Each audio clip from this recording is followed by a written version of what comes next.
Abra sua Bíblia em 1 Tessalonicenses, capítulo 5.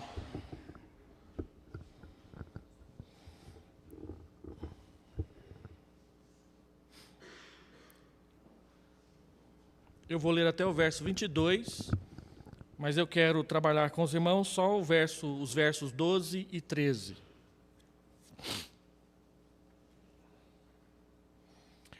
1 aos Tessalonicenses, capítulo 5, verso 12 a 22.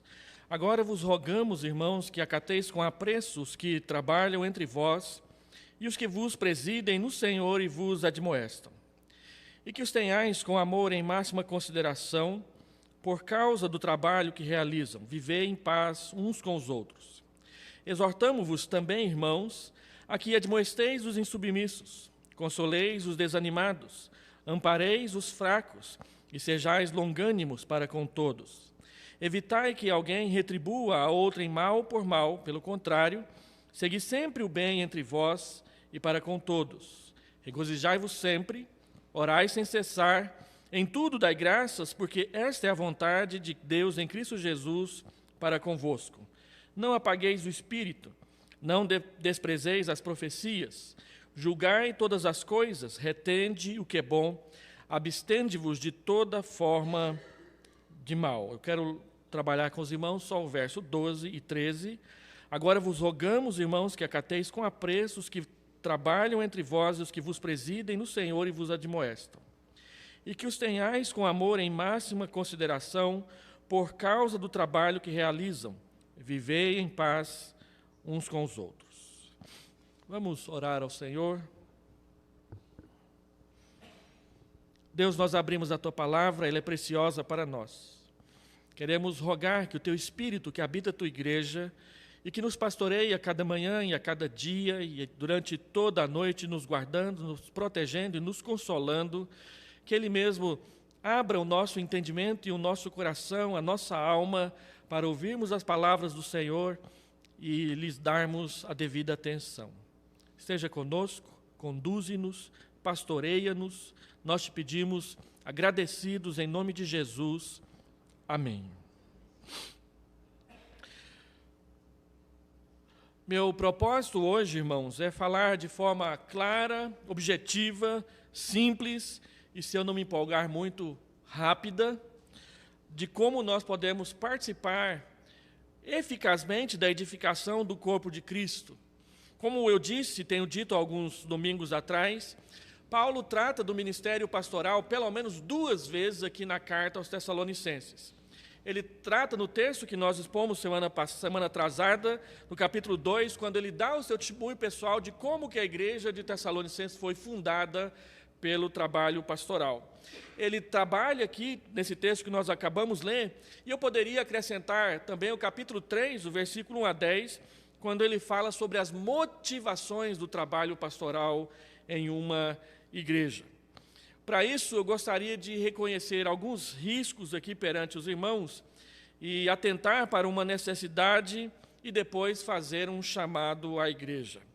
Primeiro, eu queria dizer para os irmãos que eu corro o risco de falar em causa própria, porque eu quero falar aqui sobre a relação pastor-igreja do ponto de vista do pastor.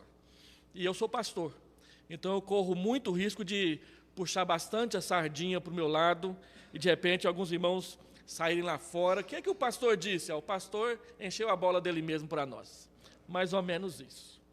Também é importante a gente observar a necessidade de relembrar princípios básicos da relação de liderança e liderados e também da relação pastoral, que é algo que está bem vívido na memória dos irmãos. Nós elegemos o nosso pastor hoje pela manhã.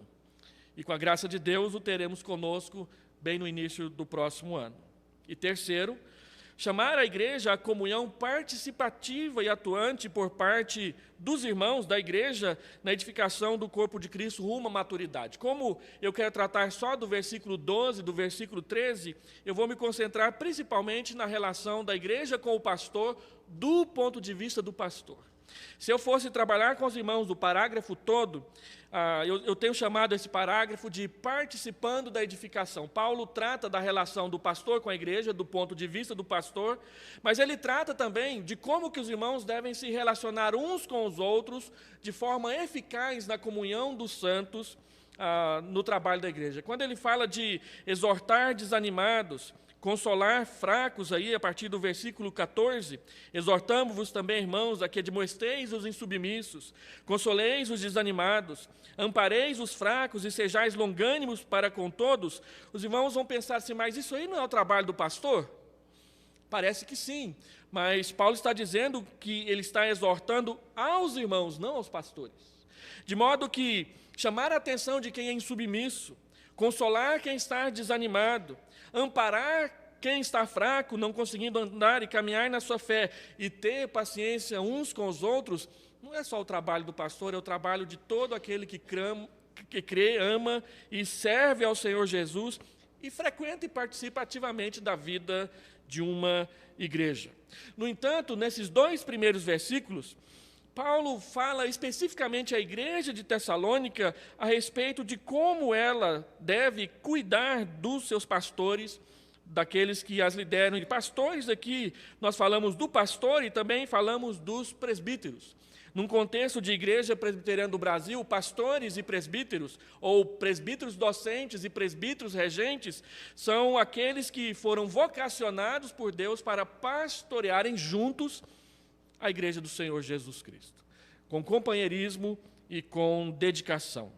Então, eu gostaria de começar dizendo que os conselhos e as orientações que Paulo apresenta aqui nesses 2 versículos, eles são direcionados a uma igreja jovem. E como eu disse há 2 domingos atrás, essa igreja tem muitas características e semelhanças com a igreja presbiteriana Mosaico, que embora já seja uma igreja mais adulta que a igreja de Tessalônica, quando recebeu essa carta, ainda é uma igreja jovem.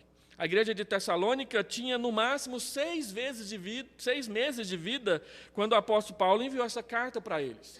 Possivelmente, se Gálatas não for a primeira carta do Novo Testamento a ter sido escrita, foi 1 Tessalonicenses, ali com a margem de erro de mais ou menos 10 anos, entre o ano 46 e o ano 56 depois de Cristo. Tessalônica, onde tem essa igreja, era a capital da Macedônia. Goiânia é a capital de Goiás.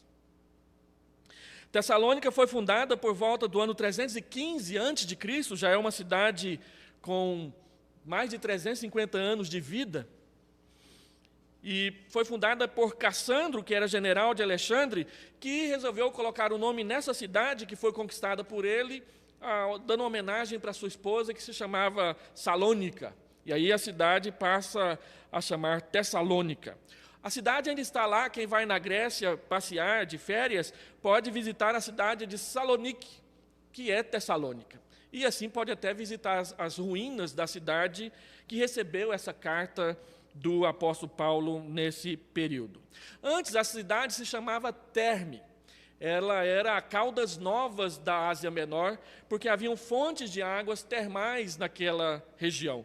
Portanto, há muitas semelhanças entre nós e eles. Quase todos nós aqui já fomos ali em Caldas Novas tomar um banho naquela água quente, quando os irmãos que têm mais de 80 anos deixam, né? Porque eles tomam conta de tudo lá, e a gente fica ali só de boa vontade olhando para eles, naquela coisa boa, maravilhosa. E a fundação da igreja, nós já dissemos aqui, acontece em Atos, capítulo 17, de 1 a 9, durante a segunda viagem missionária de Paulo. Paulo está já em terreno europeu. Quando ele chegou em Filipos, que era a primeira cidade do império na Europa, e Tessalônica é a próxima, então Paulo já está com o olhar em direção ao ocidente. Eu costumo dizer que quando Paulo funda a igreja de Filipenses, ou a igreja de Filipos, e Deus manda um anjo para chamá-lo à Macedônia a fim de ajudar, é a primeira vez que na Escritura alguém olha em direção ao Brasil, porque o Brasil está no extremo ocidente. Então a caminhada do Evangelho em direção ao Brasil começou aqui em Atos, capítulo 16, quando ele chega na Europa, da Europa vai para os Estados Unidos, dos Estados Unidos, bastante tempo depois, vem para o Brasil.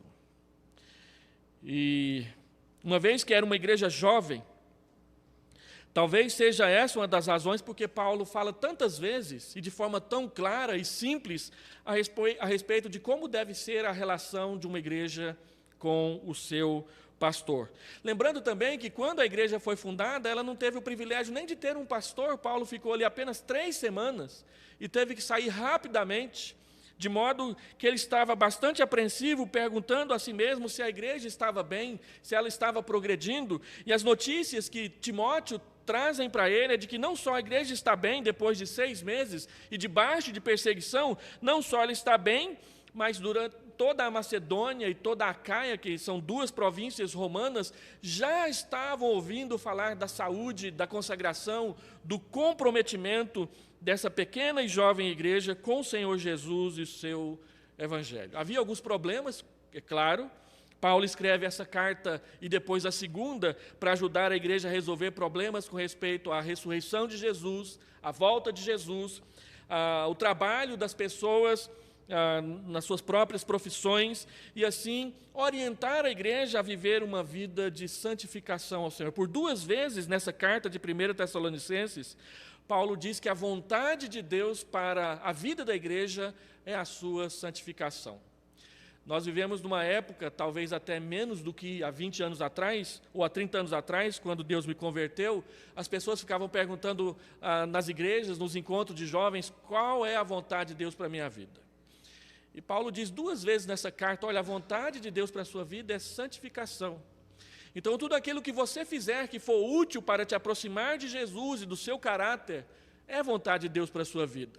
Tudo aquilo que você fizer que te afasta de Jesus e de imitar o seu caráter, não é útil para você e para a sua vida. E a vontade de Deus está relacionada a essas questões na vida de cada um de nós. Agora, Paulo, ele trata aqui, e eu gostaria de falar com os irmãos sobre isso, sobre como nós podemos nutrir um bom relacionamento com os nossos pastores. E esses 2 versículos têm 2 ensinamentos muito simples, muito claros, que são acompanhados por 2 qualificadores: o que devemos fazer e como devemos fazer. Então, o primeiro ensinamento de Paulo a respeito de qual deve ser a relação de uma igreja com o seu pastor, partindo do ponto de vista do pastor, é que a igreja deve acatar o seu pastor ou a sua liderança com apreço. Agora vos rogamos, irmãos, que acateis com apreço os que trabalham entre vós e os que vos presidem no Senhor e vos admoestam. Há 3 verbos no imperativo aqui no texto: acatar, ter e depois viver. São esses os 3 ensinamentos que Paulo traz para pensarmos um pouco. Primeiro, ele diz: acateis com apreço os que trabalham entre vós e os que vos presidem no Senhor e aqueles que vos admoestam. Acatem com apreço a liderança pastoral daqueles que os irmãos têm eleito para o pastorado da igreja. Acatar é ter respeito e interesse pelo trabalho que esses pastores realizam entre nós. Acatar é ter respeito e valorizar, reconhecendo a sua importância. Agora, Paulo não diz simplesmente que porque ele é pastor, você deve acatar. Ele dá algumas explicações. Por quê? Quais as razões para que nós tenhamos que acatar com apreço os nossos pastores? A primeira delas, que Paulo dá para nós aí, é que eles trabalham entre nós. A palavra traduzida aqui por trabalhar é a palavra copiontas, que da onde nós tiramos a palavra copioso. Em fevereiro choveu copiosamente sobre Goiânia, ou seja, choveu muito, choveu bastante. A palavra trabalho aqui diz respeito àquelas pessoas que trabalham muito, que trabalham até o suor escorrer do seu rosto, que trabalham até o ponto de ficarem cansadas pela exigência e pelas obrigações que têm no seu trabalho. A palavra copiontas, que está traduzida aqui por trabalhar, ela diz respeito ao desgaste físico, ao desgaste mental que nós temos quando nos dedicamos bastante à nossa função e à nossa obrigação. É preciso reconhecer e às vezes nem sempre damos ao trabalho de fazê-lo, que muitas vezes o trabalho da igreja ele é estressante para os líderes. Embora às vezes não tenhamos que carregar um piano, literalmente falando, embora às vezes isso acontece literalmente mesmo, isso não quer dizer que o trabalho pastoral é aquela moleza que algumas pessoas sempre dizem e acham e consideram por aí. Quando eu estava no meu primeiro ano de ministério, o reverendo Elci Soto, que era o meu tutor, ele me contou uma história. Ele disse que certa vez, um homem que trabalhava na roça, ele sempre, quando ia trabalhar, ele passava de frente à casa do pastor. E o gabinete pastoral, por uma escolha da própria liderança da igreja, tinha janelas grandes. Quem já morou no interior, onde as casas dos pastores geralmente são feitas por americanos, os americanos gostam de fazer uma espécie de sala com janelas grandes e vidros transparentes, de tal modo que quem passa na rua vê tudo que você está fazendo lá dentro. E o gabinete dele era assim. Então, às 6 horas da manhã, aquele irmão colocou a sua enxada nas costas, foi lá para a sua roça fazer o seu trabalho, e viu o pastor lendo lá no seu gabinete. Então, ele disse para o pastor: descansando, pastor? Ele: não, estou trabalhando. Não, trabalhar é isso aqui, ó. E foi embora para a roça. Às 6 horas da tarde, ele voltou lá, todo cansado, arrastando a sua enxada, voltando para casa, e aí ele viu que o pastor estava capinando o jardim. Trabalhando, pastor? Não, eu estou descansando. O que eu estou entendendo? O que está acontecendo? Então, às vezes, a gente acha que porque ter que ler um livro de 300 ou de 1000 páginas, para algumas pessoas isso é lazer. Mas para um pastor não é lazer. E para você ler um livro de 300, de 1000 páginas, você gasta tempo, você gasta saúde mental para entender, resumir e tentar transformar aquilo num jeito fácil das pessoas entenderem do que se trata essas coisas. Às vezes nós gastamos horas com aconselhamento pastoral. Eu me lembro a primeira vez que eu enfrentei uma pessoa endemoninhada, isso acontece de vez em quando no ministério da gente, e ali orando para expulsar aquele demônio, eu nunca tinha tido aquela experiência. Depois de 1 hora ali, labutando com aquela mulher que estava endemoniada, até que o demônio foi embora, eu me lembro que foram 3 dias de prostração, tamanha a tensão nervosa que a gente passa quando tem que lidar com essas coisas. A palavra diz que nós devemos respeitar, acatar os nossos pastores, porque eles trabalham. E aqui o texto é bem claro ao dizer que nós devemos acatar com apreço os que trabalham. Porque também a gente tem que reconhecer que alguns não trabalham, alguns atrapalham o trabalho do Senhor. E Paulo está dizendo que a igreja deve respeitar aquele pastor ou aqueles pastores que trabalham, que se envolvem, que cumprem as suas tarefas, que desempenham o papel que devem desempenhar como conselheiros, como pregadores, como visitadores do rebanho, para poder pastorear a igreja, conduzi-la para e pelo caminho do Senhor. Uma ilustração a respeito disso vem lá do Antigo Testamento, de Êxodo 17, quando Moisés está conduzindo o povo em direção ao deserto do Sinai. E aí a Bíblia diz que os amalequitas atacam aqueles que estão lá atrás, os retardatários. E Deus diz para Moisés enviar Josué com o exército para ter a sua primeira batalha depois da saída do Egito. E os irmãos conhecem a história. Moisés vai com 2 líderes para cima do monte, e a Bíblia diz que ele tem que ficar com as mãos levantadas, porque enquanto ele estiver com as mãos levantadas, o povo prevalece. Não sei se você já teve que ficar com as mãos levantadas muito tempo. Em 1988, o reverendo Caio Fábio pregou em Brasília, no encerramento, aliás, em 1990, ele pregou em Brasília no encerramento do Geração 90, e aqui em Goiânia nós juntamos uma turma de seminaristas, entramos num Fusca amarelo e fomos bater lá.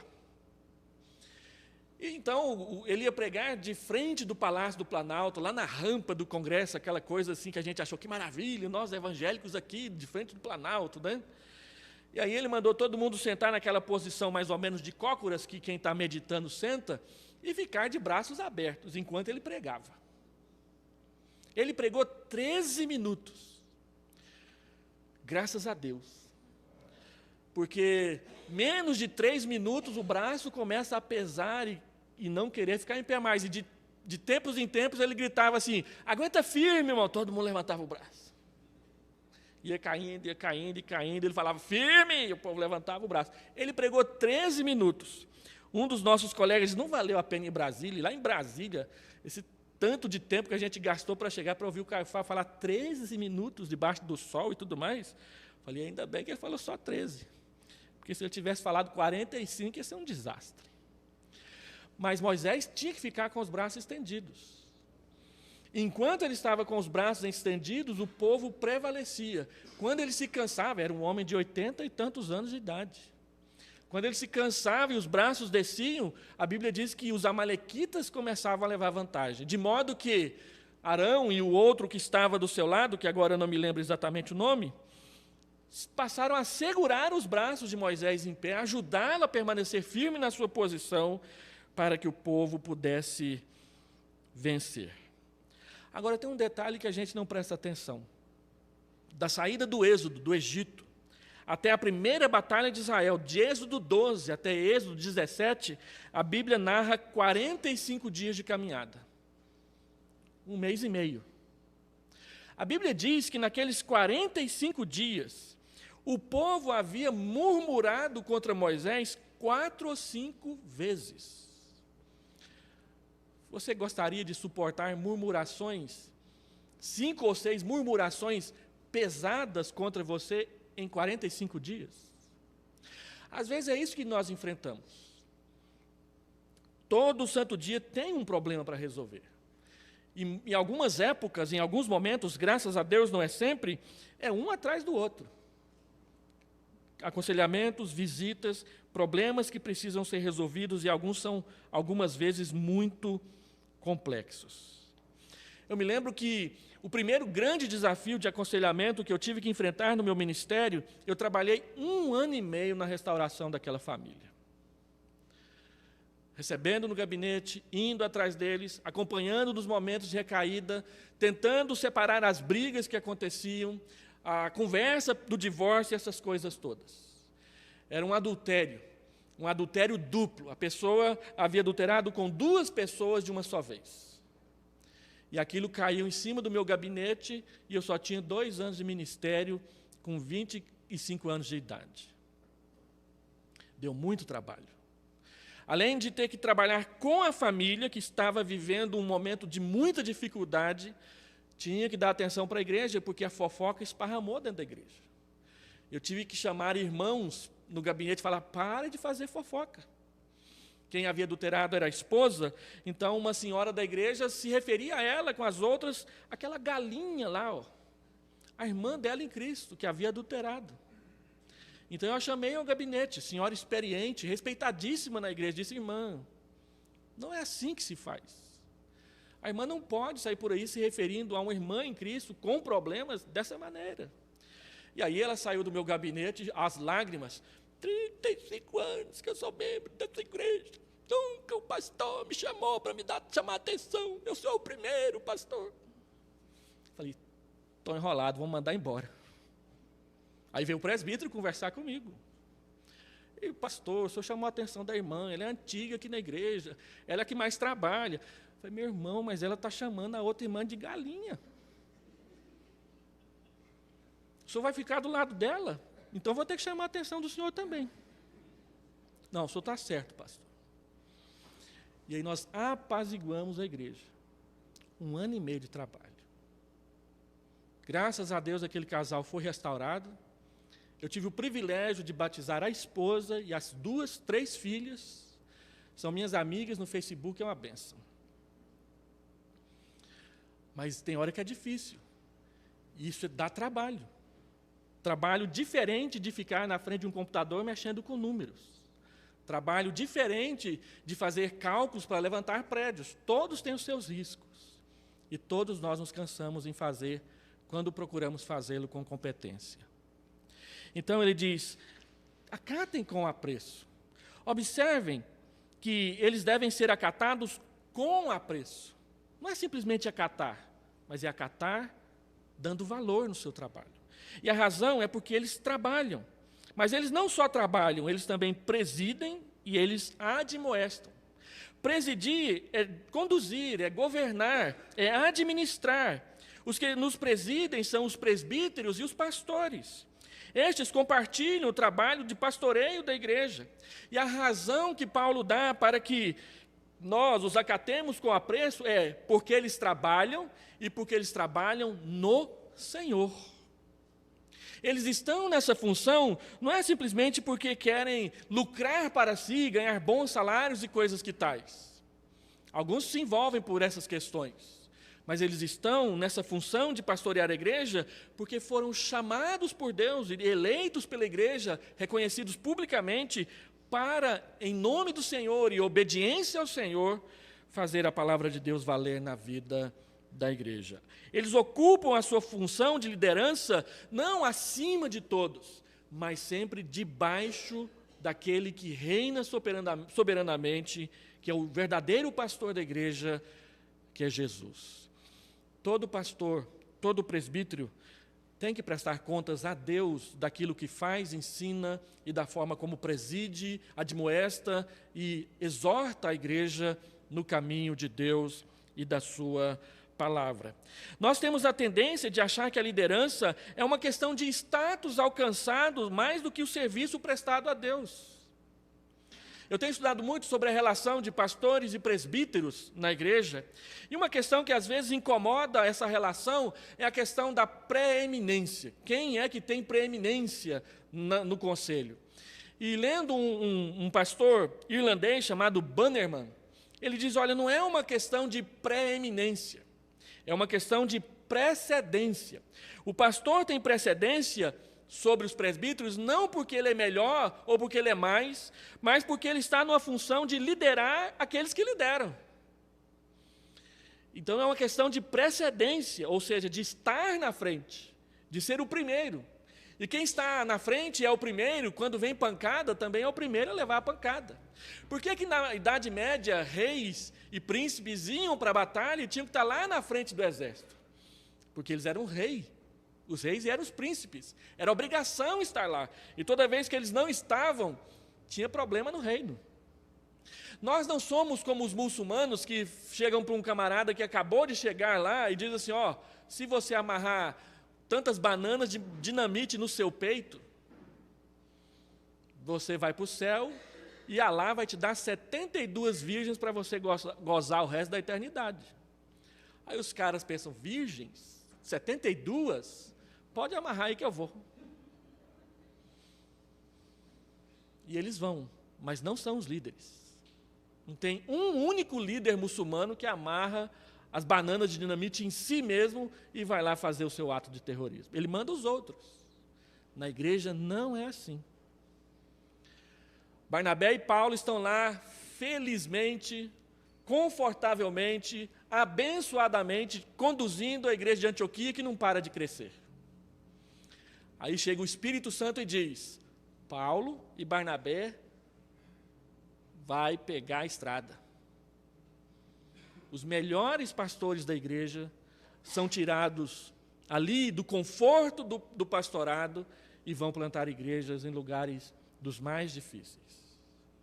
Quem já assistiu aquele filme Brincando nos Campos do Senhor, vai se lembrar como que a mídia de Hollywood trata o ministério dos missionários lá na Amazonas. Colocam os missionários como um bando de gente abobalhada, que não sabe o que está fazendo direito, e que está ali simplesmente para viver uma grande aventura sustentado pelos outros lá nos grandes centros. Mas basta você ler as histórias dos homens, falando aqui do nosso terreiro, aqueles que andaram aqui em Goiás antes de nós, e que deixaram essas igrejas para nós continuarmos o trabalho, para ver o quanto que aqueles irmãos trabalhavam. Eu postei ontem algumas fotos que eu tirei lá do arquivo histórico da IPB, fotos antigas, de 1920, 1930, dos missionários presbiterianos avançando aqui em Goiás, avançando lá na Santa Catarina. Uma foto que me deixou muito impressionada foi a chimbica do reverendo Madkiff, lá em Santa Catarina, num atoleiro terrível. para poder chegar numa cidade onde não tinha igreja plantada. Eu disse há poucos dias atrás que quando o Valdemar Rose foi à Nova Glória, aqui pertinho de nós, pela primeira vez, em 1942, o cavalo dele não andava no meio do pasto. E ele teve que amarrar o cavalo dele numa árvore, pegar o seu facão e abrir uma picada até chegar em Nova Glória e plantar a igreja que lá está. E quem quiser visitar, está lá uma belíssima igreja bem no centro da cidade de Nova Glória.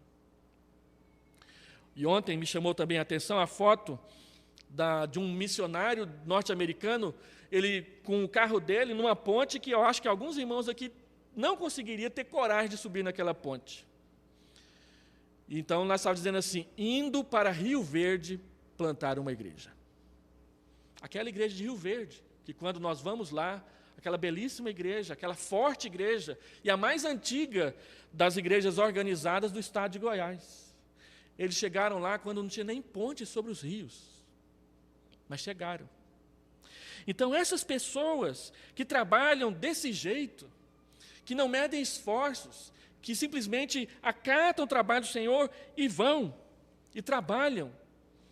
A Bíblia diz, olha, acatem com respeito, eles não estão brincando nos campos do Senhor, eles estão se dedicando. Algumas das mentes mais lúcidas, mais inteligentes, mais bem preparadas que eu já conheci na minha vida, eram destes homens e dessas mulheres que, em nome do Senhor Jesus, deixaram tudo para trás. Eu li a história de uma médica que foi lá para a Ilha do Bananal em 1914, que foi uma das fundadoras da igreja pioneira aqui em Anápolis, lá em 1930. E eles gastavam um mês para sair daqui de Goiânia e chegar ali em Aruanã, que a gente vai com poucas horas de carro hoje em dia, para poder pegar uma balsa que sabia-se lá quando que ela ia passar para poder comprar uma passagem. E eles faziam isso para Deus. Essa mulher tinha uma clínica lá na Inglaterra, e ela vendeu a clínica para vir cuidar de índios carajás aqui no centro do Brasil, na Ilha do Bananal, que é a doutora Hatch. Talvez os irmãos mais antigos vão se lembrar dela. Então, presidir é liderar, é conduzir, é cuidar. Por isso é importante a colaboração. Admoestar é corrigir por meio de conselhos. Para se chegar a algum lugar, será preciso fazer correções quando necessário. Por sermos pecadores, precisamos aprender a ser mais maleáveis no trato da liderança e com ela. Então, o primeiro mandamento é: acatem com apreço, acatem com valor aqueles que Deus coloca sobre vocês e que trabalham para Deus na vida da igreja. Segundo ensinamento do texto, Paulo diz que a igreja deve acatar os seus presbíteros e pastores com apreço, com honra. Agora ele diz, na segunda parte do texto, no versículo 13, que a igreja deve ter os seus líderes com amor, e que os tenhais com amor, em máxima consideração. Por quê? Por causa do trabalho que realizam, vivei em paz uns com os outros. Observe aí que primeiro é acatar, e segundo é amar. A liderança não precisa somente do respeito, do ânimo, conforme está escrito na Constituição da igreja, quando é eleito alguém e nós lhe damos posse por meio da ordenação. A liderança precisa também do carinho e do amor da igreja. Porque tem horas que a batalha é muito difícil, fora da igreja e também dentro da igreja. Se eu, como pastor, quero ir ali numa loja qualquer, comprar um automóvel, e eles perguntam qual é a sua profissão, e eu digo, eu sou pastor evangélico, meu cadastro é reprovado na hora. Porque no nosso país diz que político, advogado e pastor não pagam suas contas. Tem muito pastor aí que só sabe fazer conta e não pagar. Mas tem muita igreja também que não paga o salário adequado para o seu pastor. A primeira igreja que eu pastoreei, os meus primeiros 3 meses, eu tive que abrir mão do meu salário, porque a igreja não tinha. Eu fui chamado lá para levar a igreja à organização. Então a igreja, que era uma congregação, ia pagar parte do meu salário, e eu então tinha que atravessar o córrego, ir na primeira igreja da cidade, porque eu ia organizar a segunda, e receber o restante do meu salário da tesouraria da sede. Só que a sede não estava tão bem financeiramente. Aí, no primeiro mês, eu recebi uma quantia, fui lá no gabinete, no trabalho do tesoureiro para receber o resto, ele dizia, eu tenho que te pagar? Uai, não é o combinado? Tem não. E com o maior custo, ele me pagou o resto do meu salário. Então, eu cheguei para a liderança da congregação e disse, irmãos, eu não vou atravessar o córrego mais para poder receber lá na primeira igreja. É vergonhoso ter que ouvir o tesoureiro falar que não tenho como me pagar. Então, nós vamos fazer o seguinte, a igreja me paga o que dá conta, e eu vou sobrevivendo. No terceiro mês, a igreja passou a dar conta de pagar meu salário. Quando eu fui para a segunda igreja, numa das reuniões do conselho, um presbítero se levanta e diz, eu acho que é mercenário o pastor que ganha mais que 3 salários mínimos por mês. Irmão, você está me chamando de mercenário porque a igreja combinou pagar 5 para mim. Não, o senhor não é mercenário. Não. Então, por que o irmão está falando isso? No final do ano, a igreja não só deu conta de pagar o meu salário, como eu fui o primeiro pastor em 20 anos na história daquela igreja que recebeu um aumento salarial. E quando eu disse que iria sair, eles quiseram aumentar mais. Então, a palavra de Deus diz que não é simplesmente tratar com respeito ou dar o que é devido, mas é amar o seu pastor. Às vezes, quando a igreja não tem condições, é claro que nós vamos caminhar junto com a igreja. E Deus, na sua graça, vai ajudar essa igreja a criar as condições para que tudo seja cumprido e tudo seja feito com decência, com ordem e com amor. Mas, às vezes, nós nos deixamos prender pelas nossas realidades financeiras, sociais e outras mais.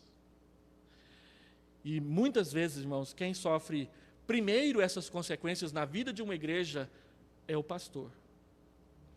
Todas as vezes que eu tive dificuldades com os presbíteros de uma igreja, eram épocas em que a igreja estava com as finanças em baixa e com as cadeiras vazias, como estamos aqui essa noite. Eu aprendi que se tem algo que entristece, aborrece e detona com a mente sã de um presbítero crente, é banco vazio na igreja e saldo baixo na conta bancária da igreja. Por quê? Porque são os presbíteros que são responsáveis por pagar o salário do pastor. Eles é que têm que fazer as contas, não são os administradores da igreja. E aí, quando não tem, é hora de ter aquela conversa difícil com o pastor. Então, quando não tem, porque não tem condições, Deus ele sempre abre portas e nos abençoa. Mas quando nós temos condições e fechamos a nossa mão, porque não amamos, a coisa fica difícil mesmo. Então o texto diz, olha, é preciso tê-los com amor, em máxima consideração. Eu tive um colega pastor que ele dirigia um Fusca, e ele colocava R$1 de gasolina naquele Fusca. Aí um dia eu fui pregar lá na igreja dele, pastor, vamos ali pescar? Eu não gosto de pescar não, mas ele está chamando, a gente vai. E ele foi lá no posto e colocou R$1 de gasolina. Essa gasolina dá, a gente vai e volta tranquilo. E a gente foi, e na volta a gasolina acabou em cima da ponte. E lá vai o pastor correndo no posto para poder comprar mais R$1 de gasolina para colocar no Fusca da igreja. Às vezes, o amor que nós temos para com os nossos pastores é assim, de R$1 em R$1, colocando no tanque da nossa paciência, da nossa tolerância, do nosso respeito, do nosso amor. Às vezes nós temos isso entre nós, mas o texto não está dizendo que nós devemos colocar um mínimo que faz o carro andar. Nós temos que andar com o tanque cheio. Máxima consideração. Agora, máxima consideração não é por causa do carisma, não é por causa da capacidade, não é por causa da subserviência do pastor aos nossos desejos, mas é por causa do trabalho que realiza. E é interessante observar aqui no texto que a palavra traduzida por trabalho não é a mesma que foi traduzida por trabalho no versículo anterior. No versículo anterior, Paulo está falando daquele pastor que se cansa trabalhando. Agora aqui ele está usando a palavra comum para trabalho, a palavra ergon, que quer dizer a obra corriqueira de qualquer profissão. Então, aqui Paulo está falando que pastores, presbíteros devem receber o amor da igreja com máxima consideração por causa do ministério pastoral. Às vezes, nós dispensamos amor de forma diferente. É claro que por termos personalidades diferentes, por recebermos pastores que são diferentes, o relacionamento muda, às vezes amadurece, às vezes não. Então, a palavra de Deus diz que a base para a gente estabelecer como vamos nos relacionar com os nossos líderes é a profissão. Porque o ministério pastoral também é uma profissão. E, às vezes, alguns pastores enchem essa profissão de algumas palavras assim mágicas, como, por exemplo, a palavra ungido do Senhor, que causa medo em qualquer pessoa que se aproxima. Olha, não fala mal do pastor não, porque ele é ungido do Senhor, e aí o mugido do céu virá sobre você. E pastoreio a igreja debaixo de terrorismo e de medo. E aí, para essas coisas, eu costumo dizer o que o reverendo Jeremias Pereira fala lá na 8ª igreja. Ele diz, olha, com esse negócio de unção, eu só sei que uns são e uns não são. Então, uns são pastores, outros não são apenas mercenários. E a igreja tem como, usando a palavra de Deus, reconhecer os que são pastores e os que são mercenários. Os que são mercenários têm que ser mandados embora rapidinho, porque vão fazer mal para a igreja. Mas aqueles que trabalham, aqueles que honram a palavra de Deus, aqueles que procuram nos ensinar a verdade de Deus, a palavra de Deus diz, ame-os ao máximo. Porque eles são bons? Não, porque são pastores. E eles estão na função que Deus os colocou para abençoar a igreja. O trabalho pastoral deve glorificar o nome de Cristo tanto quanto o do médico, tanto quanto o do engenheiro, tanto quanto o do comerciário, tanto quanto a da enfermeira, de qualquer outra profissão, que aqui nós temos várias representadas na igreja. Assim como temos enfermeiros competentes e incompetentes, também temos pastores competentes e incompetentes. E os irmãos sabem qual o médico que você gosta. O irmão sabe qual o comerciante no qual você gosta de fazer negócios com eles. E a mesma coisa são com os pastores. Então, se nós tivermos o privilégio de termos bons pastores, a palavra de Deus diz, trate-os respeitosamente. E aqueles que não forem bons, manda embora, mas manda embora com respeito. Não manda embora chutando traseiros e xingando e fazendo maldade. Manda com honra, para que essas pessoas aprendam a temer a Deus e a mudar a sua postura no ministério de Deus. E por último, então, Paulo diz, vivei em paz com eles.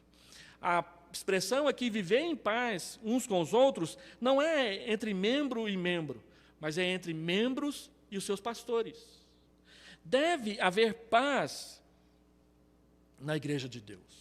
Uma vez eu participei de uma eleição e fui eleito com uma porcentagem muito baixa. Eu achei que não seria bom para a igreja e nem para a minha família permanecer naquela igreja. Então eu disse ao conselho, irmãos, não seria justo com a igreja eu permanecer aqui, uma vez que quase a metade da igreja queria que eu fosse embora. Como que eu vou visitar, como que eu vou celebrar a ceia, como que eu vou batizar os filhos de pessoas que quando olham para mim me querem viver pelas costas? Então vai ser melhor para a igreja e vai ser melhor para a minha família que eu abra mão dessa eleição e procure outro campo. E assim foi. Mas o tratamento ficou estranho na igreja. Ficou um clima ruim entre nós. E um dia minha filha, caçula, ficou doente.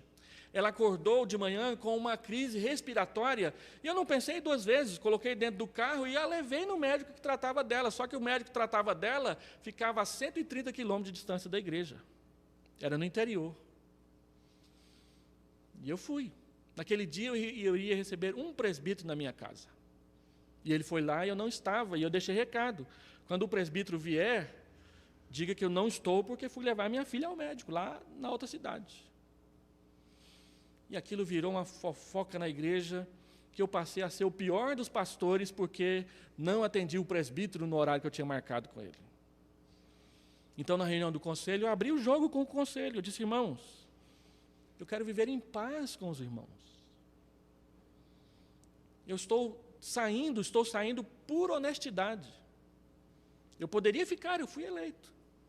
Mas por querer o bem da igreja e por querer o bem da minha família, eu acho melhor sair. Deixa eu sair em paz. Então eu disse para os irmãos o seguinte: eu gostaria de lembrar os irmãos que a minha filha também é membro da igreja. Ela é membro não comungante dessa igreja.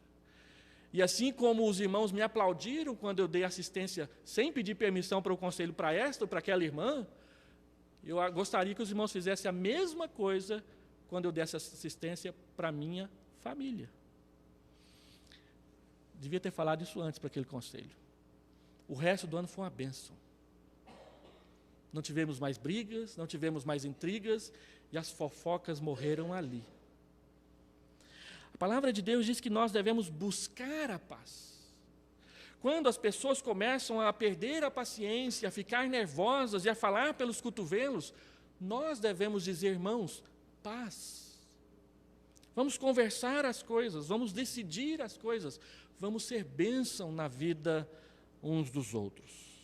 E foi uma bênção ter falado isso para os irmãos, doeu bastante, foi uma reunião difícil, mas os resultados foram bons para a minha família, foram bons para a igreja, e deixamos aquela igreja em paz, e ela pôde trazer outro pastor novamente. Viver em paz é praticar a paz, é produzir argumentos que estabeleçam a paz na vida da igreja. Assim, o valor que é devido à relação pastoral é algo que deve fazer parte do fundamento de uma igreja local, se ela quer se tornar uma igreja madura na fé. Ele diz, então: acatem com apreço, tenham com amor em máxima consideração. Por que acatar com apreço? Porque eles trabalham. Por que ter com amor em máxima consideração? Por causa do trabalho. Primeiro, porque aqueles que nós devemos acatar são aqueles que trabalham, e a gente vê isso. E aqueles que nós devemos ter em amor é por causa da vocação em si, do ministério que Deus dá. Tendo dito essas duas coisas, de forma tão clara, de tão aberta, tão transparente, eu gostaria de fazer 3 aplicações breves para uma igreja que nessa manhã elegeu o seu pastor com uma margem de segurança tranquila e, na minha opinião, satisfatória. Nós conversávamos no conselho: será que nós vamos, ao colocar 70% como padrão para a eleição do pastor, será que nós vamos ter problemas com a igreja? E hoje nós vimos que não havia necessidade desse tipo de preocupação. Tudo foi feito de forma, na minha opinião, surpreendente, como fizemos hoje pela manhã. E eu gostaria muito de elogiar a igreja por isso. É sinal, na minha opinião, que Deus vem conduzindo as coisas. E que, de fato, quando oramos, Deus mesmo nos acalma e nos tranquiliza.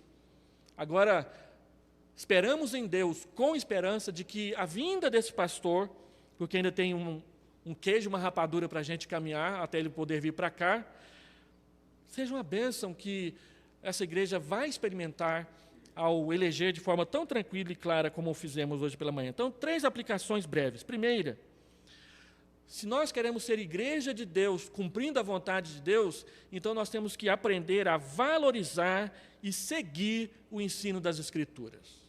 Essas coisas que eu falei aqui, falei tão abertamente, tão claramente, e procurei avançar até a detalhes a respeito delas, é o que a Bíblia ensina.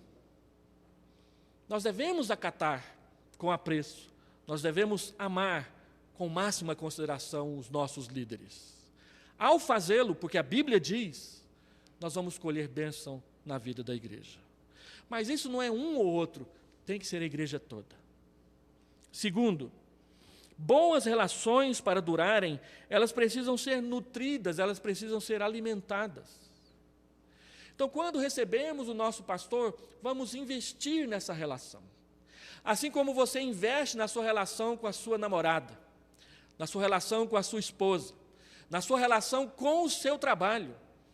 para que você seja mais competente, para que você seja mais querido, para que você seja mais respeitado e ganhe mais atenção daquele e daquela que você ama. Façamos o mesmo nas nossas relações institucionais, porque elas são bíblicas.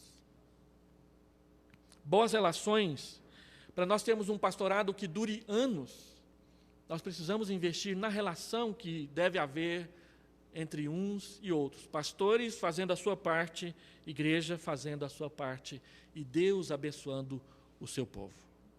Terceira e última aplicação, eu gostaria de incentivar a igreja a abraçar a transparência nos relacionamentos sempre e com todos. Um dos valores que eu tenho em alta conta no meu ministério é sempre ser transparente com a igreja. Às vezes, as pessoas tomam transparência com o nome de franqueza. E a gente tem que tomar cuidado com essa palavra franqueza, porque na nossa sociedade a palavra franqueza vem tomando uns contornos meio negativos. Quem é franco geralmente é enjoado, é insistente, fica pegando no pé. E não é bem assim. Eu sempre gosto de entender franqueza com transparência. É muito ruim quando você está lidando com um problema na igreja e as pessoas não te ajudam. Não te ajudam quando estão longe de você. Porque quando estão perto de você, apoiam tudo. Então eu me lembro que certa vez um pastor teve um problema e a igreja ficou dividida porque esse pastor estava saindo da igreja. E aí, algumas pessoas chegavam para nós e diziam, vocês estão sendo duros demais com esse pastor. Outros chegavam e diziam, vocês estão sendo muito moles com esse pastor. Mas quando chegavam para ele, diziam o oposto.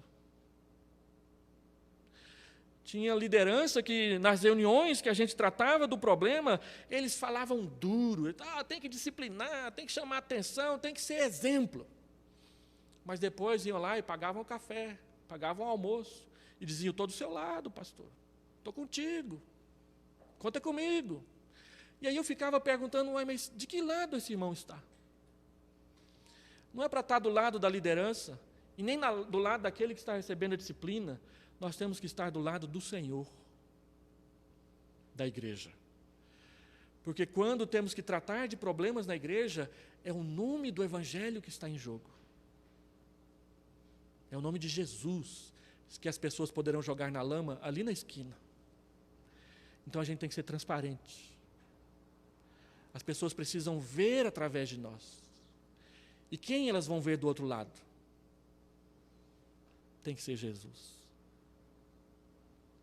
Porque quando as pessoas veem Jesus agindo nos problemas da igreja, as pessoas confiam. Dói, machuca, mas elas sabem que vai ser o melhor. Porque de uma forma ou de outra, tem uma coisa que a gente sabe e a gente não abre mão. Nós amamos Jesus. Nós amamos Jesus. E Ele cuida da gente. Quando a igreja se machuca e ela atravessa por problemas, a Bíblia diz, não sou eu que digo, é a Bíblia que diz, Deus chega mais perto. Isaías 64 diz que quando o povo foi disciplinado por Deus a caminhar 40 anos no deserto, Isaías 64 diz que o Espírito de Deus andou com eles todos os dias. Deus disciplinou, mas Deus não abandonou. E a Bíblia diz que o Espírito Santo passou por todas as dificuldades que eles passaram junto com eles. Sabe por quê? Porque Deus habita do lado daquele que tem o coração quebrantado e do espírito compungido. Quando o povo se arrepende e busca a Deus, Ele responde. Hoje nós queremos terminar esse dia, não à sombra do 1-1 da seleção brasileira agora à tarde. Nós temos que terminar esse dia à sombra da assembleia maravilhosa que fizemos hoje de manhã. Não seria o caso? Hoje é dia de nós deitarmos no travesseiro e falar assim, Senhor, obrigado. Nós sabemos que o Senhor está com a gente. Vamos orar?